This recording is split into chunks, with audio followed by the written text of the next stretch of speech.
The chains of habit are too light to be felt until they are too heavy to be broken. Do you feel like you have a ton of potential in the type of person you can become and the type of life you can live, but that there's a disconnect between how you're currently performing and what your actual potential is? If you look back on your New Year's resolutions from the last 3, 5, 10 years, do you find yourself stuck in a loop of setting out goals and priorities each year only to find yourself in the same place as the year before? Many of us know that we want our lives to change. Many of us even know how we want our lives to change and exactly what we need to do in order for that to happen. But the question that so many people continue to struggle with is, how exactly do I get myself to do the things that I want and need to do? How exactly do I get rid of my bad habits that I know are taking my life in a negative direction? And how can I make good habits feel easy and effortless? James Clear beautifully covers all of these topics in his hit book, Atomic Habits. I'll be taking you through a visual journey that summarizes the key points of this book to help illustrate to you some of the most helpful tips around building the systems that you need to make good habits an easy part of your life, and how you can use these tactics to start improving your own life today. I'll also be covering how I've personally applied the principles from this book, using specific examples on what I've done to radically transform my life for the better. And I hope that by the end of this video, you feel empowered and inspired to start making a difference in your own life as well. I also encourage you to grab a copy of the full book. It's a timeless classic, and it'll serve you and your family's home library for generations to come. Now, without further ado, let's dive in.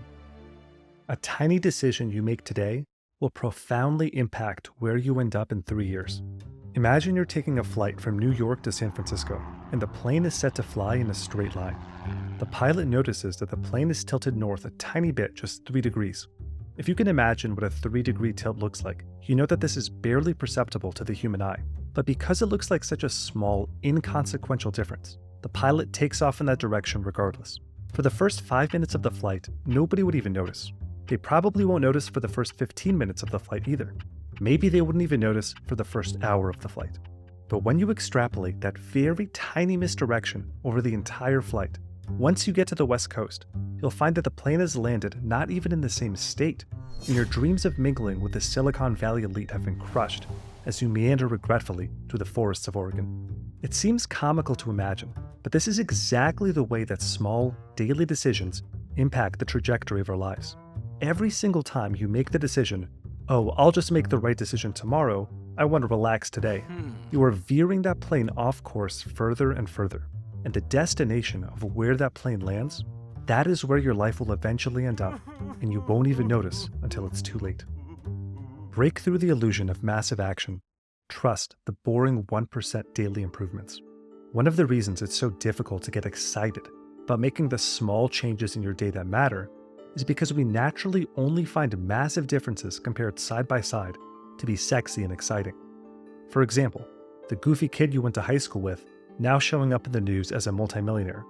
Your scrawny or overweight friend from childhood now just completely ripped and peak physical shape with a massive glow up. When you compare the before and after and you see such a tremendous difference, that's what we find naturally exciting. It's important to consciously understand that this is a trap. As James Clear points out in the book, if you go to the gym 3 days in a row, you're still out of shape. If you study Mandarin for an hour tonight, you still haven't learned the language. We make a few changes, but the results never seem to come quickly, and so we slide back into our previous routines. Certain things in life can progress linearly. For example, painting your house. Once you paint half the house, you see the result immediately. Your house is half painted, and you have half to go. But many things in life, especially the best ones, operate completely differently, where the benefits are completely unseen and unnoticed for years, until all of a sudden, a switch flips and then bam, all of a sudden you see massive benefits. Success is the product of daily habits, not once-in-a-lifetime transformations. Use systems, not goals. We think we need to change our results, but the results are not the problem. What we really need to change are the systems that cause those results. A common belief is that you should have a daily focus on goals if you want to succeed. For example, have a vision board with all of your goals illustrated on it. Write down and recite your goals each morning. Visualize your goals in the shower. But James Clear outlines that goals should only be a very tiny fraction in your playbook, and if they should even be there at all. Goals can help you decide on the direction you want to take your life, but systems are the right tool to actually progress you in that direction. Here are some of the issues of placing too much focus on goals. People who succeed in a particular endeavor and people who failed in that same endeavor, they shared the same goal. So it's clear, no pun intended, that the main differentiator between winners and losers is not the goal of winning. Here's another issue. Let's say you do succeed and you achieve your goal. What then? You get a momentary feeling of joy, but as soon as you cross that finish line, you could lose your motivation to keep pushing forward since the goal is already accomplished, sending you right back into your old habits. And if you don't accomplish your goal, well then your happiness is unnecessarily diminished. If you take a step back and look at the big picture, if a big reason for wanting to achieve that goal in the first place is that you want to increase your overall happiness and satisfaction with your life, then an overemphasis on a goal is counterproductive. Maybe the goal that you set was just slightly too ambitious, but reaching pretty close to it is still a tremendous achievement. Maybe your goal changes course, as it so often does, making your original goal ultimately misguided. Placing an emphasis on the system you build rather than the goals you dream is one of the core tenets of the book. Ultimately, it is your commitment to the process that will determine your progress. Habit system. You do not rise to the level of your goals. You fall to the level of your systems. If you find it difficult to change your habits, understand that the core of the issue is not you. The issue for why you keep repeating the same bad habits and why you find it so difficult to maintain good habits is because you have the wrong systems in place for change. Atomic habits are called atomic for two reasons. One, they're very small, like atoms, small and easy to do. Two, although they are small on their own, they are part of a much larger overall system. Think of a car and break it down into its tiniest parts. A single screw here, a single bolt there, a little rubber belt over there. On their own, they're very small, inconsequential parts, but together, they combine to make something truly powerful. Habits are like the atoms of our lives. Each one is a fundamental unit that contributes to your overall improvement. Identity drives process. Process drives outcomes. In order to visualize how behaviors are successfully changed, think of something that has layers like an onion. The deepest layer, your identity, has an impact on the next layer above it, which is your daily processes. And that has an impact on the outermost layer, which is your outcomes. Most people try to fix their habits by focusing on the outermost layer, the outcomes, when they should be taking the opposite approach and starting with the innermost layer, the identity. When you're offered a cigarette, it's one thing to say, "No thanks, I'm trying to quit." It's a whole nother thing to say, "No thanks, I'm not a smoker." What seems like a minor shift in language is actually a massive divergence in self-identity, and your behaviors are a direct reflection of that identity. The ultimate form of intrinsic motivation is when a habit becomes a part of your identity. It's one thing to say, "I'm the type of person who wants this." It's something very different to say, "I'm the type of person who is this." Habit loops. When we respond to specific situations in a particular way, regardless of whether that response was good or bad, our brains turn those responses into habits by nudging our body to automatically respond the same way next time in order to free up cognitive load on our brain. So to build good habits and break bad ones, we can reverse engineer this brain process by segmenting it into 4 sub-processes: cue, craving, response, and reward. To illustrate an example, cue. You get stuck on something at work where you don't know the answer. Craving. You begin to feel frustrated or overwhelmed. Response. You look at your phone and you start scrolling social media. Reward. You begin to feel contentment and relief from the stress at work. And now a habit loop has been formed, where your brain will try to autopilot you to check social media anytime you begin to feel stuck at work. And the more often you perform this habit loop, the more and more automatic your brain will make this loop, making it harder and harder to break free from. And bad habits like these can be really damaging in the long term, because while they might provide temporary mental relief via distraction, they don't solve the underlying reason for the stress. In this case, you've wasted 20 minutes on social media and now have even less time to solve the problem at work. And you're also more likely to waste time in the future, meaning that the cumulative amount of time wasted over the coming months will be greater and greater, and your productivity at work will continue to go lower and lower, leading to more stress at work and a vicious cycle that reinforces the habit loop further and further. The good news is that habit loops are a double-edged sword. They can work against us, but we can also take advantage of them to work for us. So the next obvious question is how? This book covers 4 laws that we can use to start taking back control of our habits. First law, make it obvious. Set a baseline with a habit scorecard. As your habits become more entrenched, your actions become more controlled by your unconscious mind rather than your conscious mind. The very first step of beginning to change this automatic behavior is to shift that balance back to the conscious mind by becoming extremely aware of what your daily habits currently are today. To do this, we're going to use something called a habit scorecard. What you'll do is take a day and list out everything you do that day that's a typical action. For example, wake up, shower, get dressed, make breakfast, watch the news while eating breakfast, go to work, check social media after an hour of work, etc. Then you're going to assign each of those habits a value of either positive, negative, or neutral. For the sake of accuracy, it's important to not do this exercise from a judgmental lens. Rather, pretend you're someone from the outside looking in, like you're observing somebody else. The goal here isn't to change anything yet.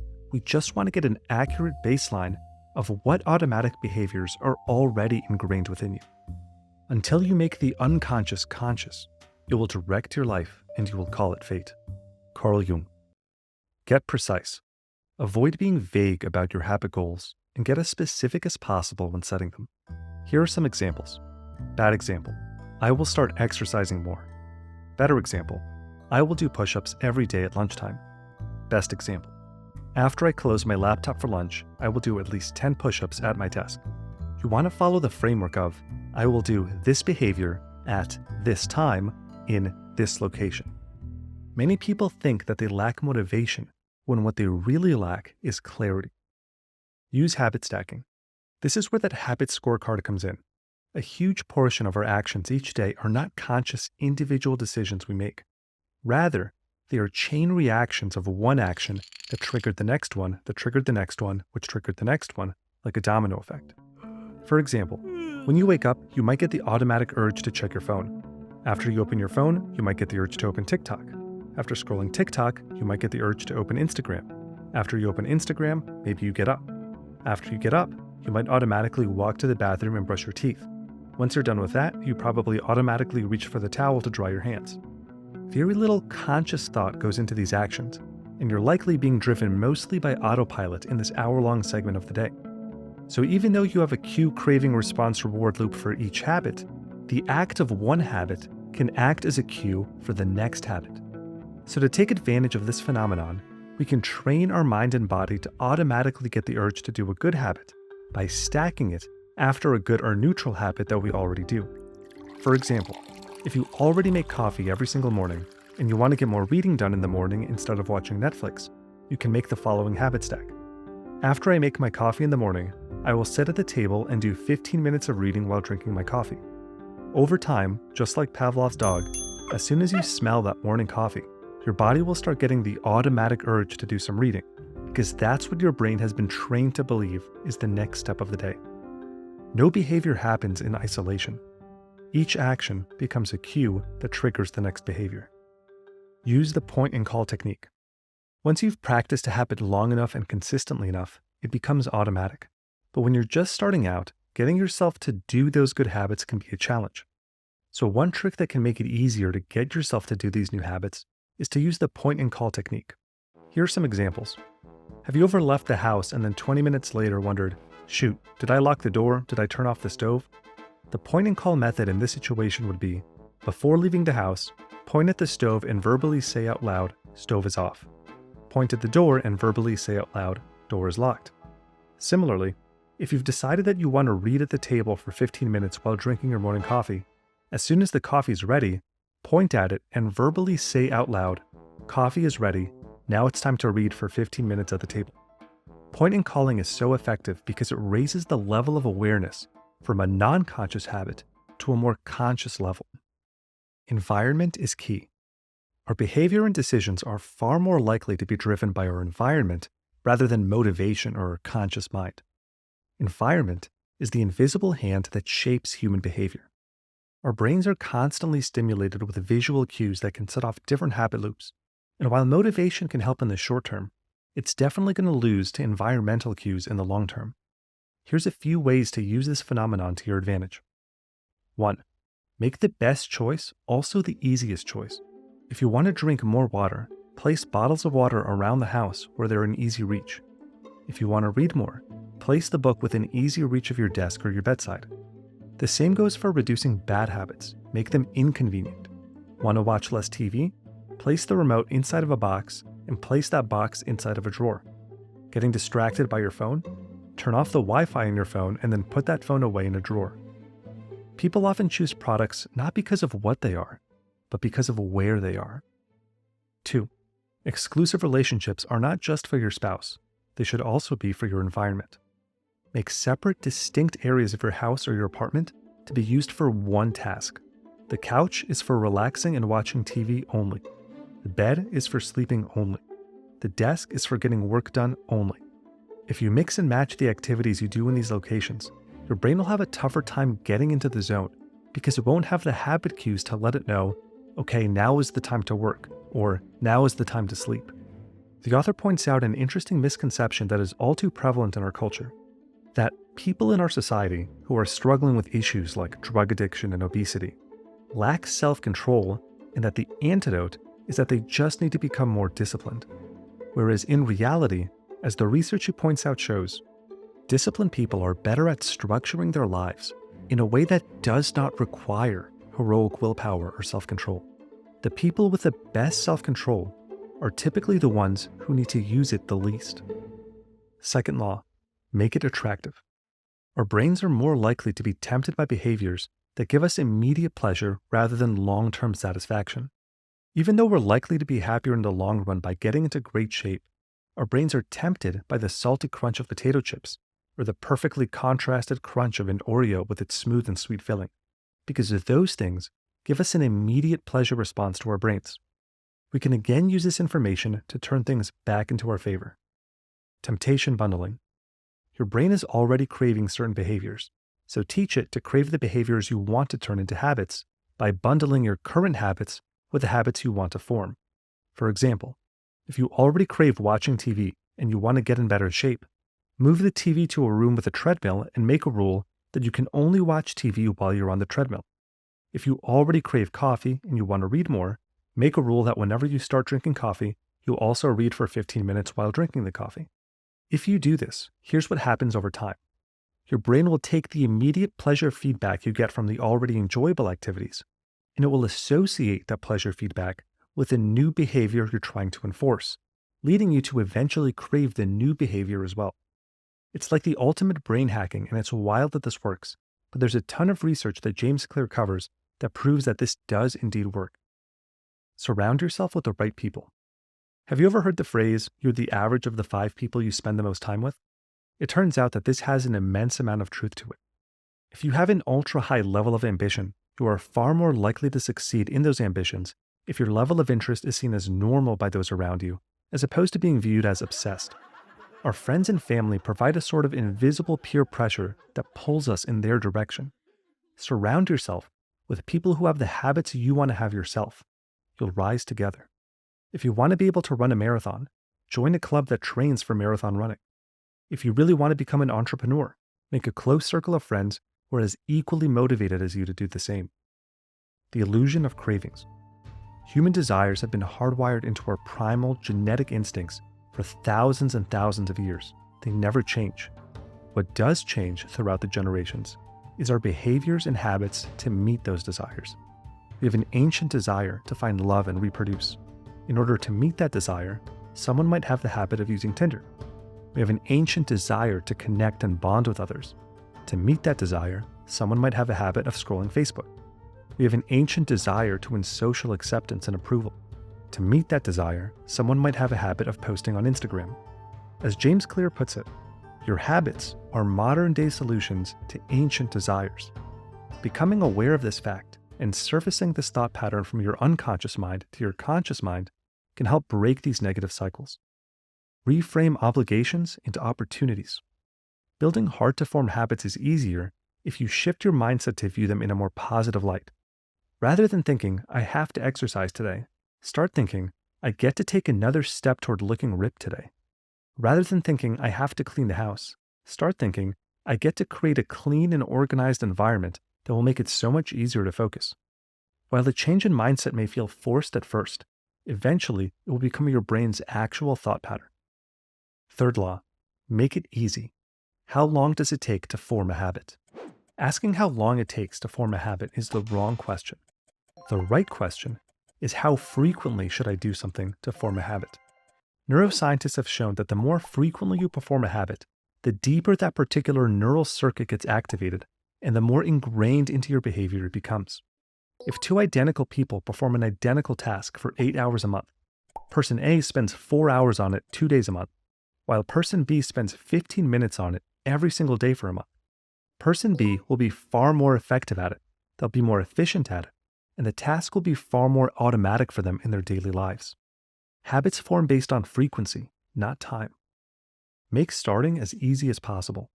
The more difficult doing a task is, the less likely it becomes that you'll actually do it. If in order to go to the gym, you need to put on a winter coat, walk to your car in the cold rain, and drive 15 minutes, quite often you'll likely end up telling yourself, I'll just work out tomorrow. But if when you wake up, you already have all your gym clothes laid out next to your bed, and you just have to walk over to a little corner that you've set aside for home workouts, you've done what's called reducing friction, and made it much more likely that you'll succeed in making the right decision that day and actually exercise. The idea behind to make it easy is not to only do easy things. The idea is to make it as easy as possible in the moment to do things that pay off in the long run. The opposite effect can also be used to make bad habits hard. If you turn off the Wi-Fi on your phone and silence all notifications except for phone calls, and you put it in a drawer on the other side of the room until noon every day, you can help make sure that you get a solid 4 hours of focus time in each morning because you've increased friction and made checking your phone less convenient. Use the 2-minute rule to create gateway habits. Piggybacking off the concept of making the habit as easy as possible to start, you can use the 2-minute rule to amplify this further. Actions are much easier to continue than to start, so make your only goal to just start by aiming for your habits to take no more than 2 minutes. Your habit goal shouldn't be to read for 30 minutes. It should be to read 1 page. Your goal shouldn't be to do 20 minutes of yoga. It should be to just take out the yoga mat and stretch for 2 minutes. As long as you've done your 2 minutes, you can mark that as a success. Your only goal here is to just show up. After that, you can do whatever you feel like, although more often than not, you'll see that you actually end up wanting to continue now that you've gotten over that initial hump. A habit must be established before it can be improved. If you can't learn the basic skill of showing up, then you have little hope of mastering the finer details. Instead of trying to engineer a perfect habit from the start, do the easy thing on a more consistent basis. Fourth law, make it satisfying. Increase the likelihood of repeatability. The 3 laws we've covered so far have primarily focused on increasing your chances of doing the habit this time. This last law focuses instead on increasing your chances of repeating the habit next time. Our brains keep score of how our actions impact our emotions and use that score as a compass for how to act in the future. What is rewarded is repeated. What is punished is avoided. Misalignment of immediate versus delayed rewards. Even though we consciously understand that many of the greatest rewards in life come from delayed gratification, like getting in great shape, building a great career, getting really good at a skill, our brains are running on the same hardware that they did hundreds of thousands of years ago, when immediate concerns like securing food, water, and shelter were far more top of mind in the distant future. The impact of this is when you're placed in a decision point where you have to decide between instant gratification, like eating that bag of potato chips or watching Netflix, versus delayed gratification, like taking 30 minutes to prepare a healthy meal or exercising. Our brains have a pre-programmed natural bias toward the instant gratification. Thankfully, it's possible to train yourself to delay gratification, but you need to work with the grain of human nature, not against it. The key is to figure out ways to add an immediate positive reward after you do a good long-term habit, and an immediate pain or punishment whenever you do a habit that is bad for you in the long term. For example, if you're trying to eat out less and cook more, create a separate savings account, and every time you feel tempted to eat out, but make the right decision to cook instead, transfer $30 over to that other savings account, which is the money you saved by not going to a restaurant. That way, you can immediately feel a pleasure response as you watch that savings account grow and accumulate, and at the end of the year, you can put that money towards something like a vacation. Another simple option is to have a jar, and whenever you do your good habit, you add a marble to that jar, or a calendar where you add a green check mark for each day you succeed in your habits. If you don't have anything in place to give an immediate positive feedback, then all your subconscious brain is going to feel whenever you make those good decisions of skipping the restaurant or happy hour or an unnecessary purchase is loss, loss, loss. And that's going to make it harder and harder to stick with a program. Immediate reinforcement helps maintain motivation in the short term while you're waiting for the long-term rewards to arrive. Don't break the chain. Each consecutive day you successfully complete a habit, you are creating a chain of continuity. Making this chain longer and longer without ever breaking it is one of the most effective things you can do for eventually making the habit automatic. You don't have to do the habit well, you just have to show up. Even if you don't have the time or energy to do a full workout, show up for 5 minutes and do some push-ups, because your identity is someone who shows up for exercise every day. If you do have to break the chain one day, make it absolutely certain that you do not break it 2 days in a row. Lost days hurt you more than successful days help you. Remember that you're guaranteed to have days where you don't feel like doing your habit, but you will probably never regret showing up. Get an accountability partner. The carrot and stick are two contrasting sides of the same coin to make it more likely that you'll behave a certain way. Immediate positive rewards, as mentioned earlier, are certainly very helpful, but it's doubly helpful to also have immediate punishments for failing to do the behavior you plan to do. A great way to accomplish this is with an accountability partner. Make a deal that anytime you fail to show up for your daily habit, you must do something that will create negative emotion, such as paying your accountability partner $20. Some people have said that formalizing this deal in a written contract makes them even more likely to stick to the plan. How I've implemented these lessons in my own life.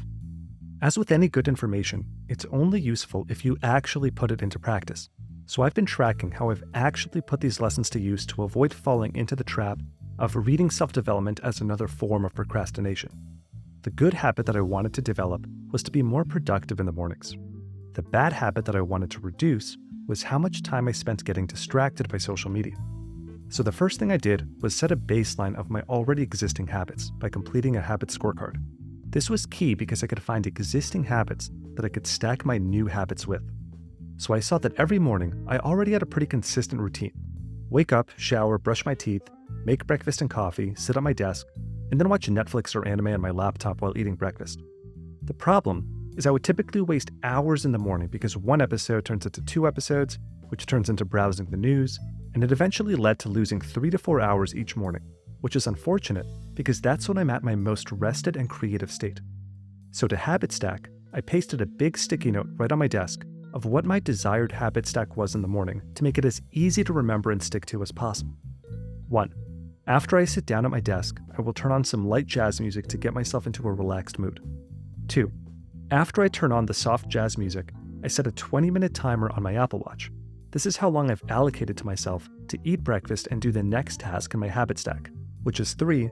Eat breakfast while listening to a self-development audiobook for 20 minutes. This helps get the momentum going to get my brain into a productive mood, and all I have to do is sit back and listen since I can't do much productive work while my hands are full with eating.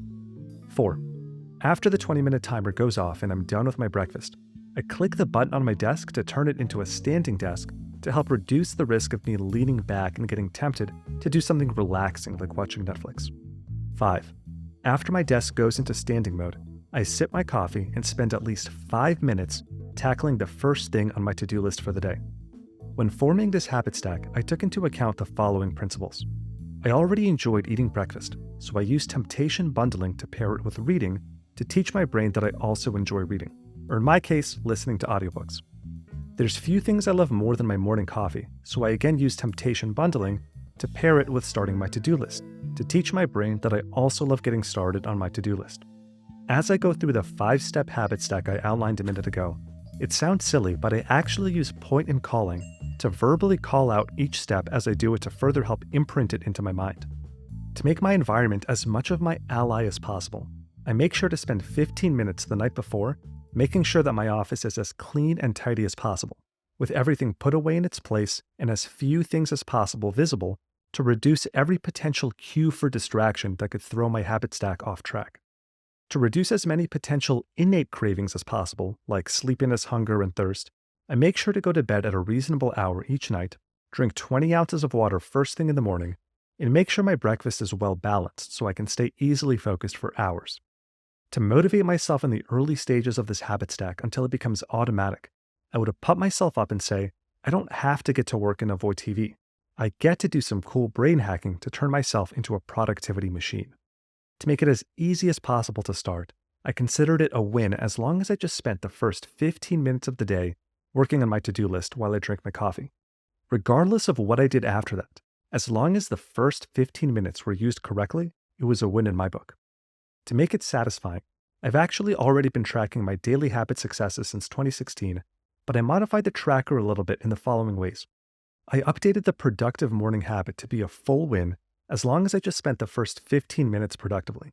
And then in my spreadsheet that aggregates all of my daily results, it used to summarize the information into monthly stats, but I updated that sheet to show my weekly stats instead, which made it much more fun to frequently track since each week was basically a fresh start. And if there's ever a day when I fail to do the morning habit stack, I remind myself how critically powerful the chain of continuity is, and I make it the absolute highest priority to not miss it 2 days in a row. To help reduce my bad habit of getting distracted by social media phone apps, I made it part of my habit stack where, as I'm walking to the shower, I turn off the Wi-Fi on my phone and I place it in a drawer on the other side of my office, and I keep it there until evening. I don't like going on airplane mode in case somebody needs to reach me in case of an emergency, but turning off the Wi-Fi stops the distracting app notifications, and keeping it in a drawer out of reach helps make it inconvenient for me to open up the phone without an important reason. So that's how I've personally been using this book to improve my life so far.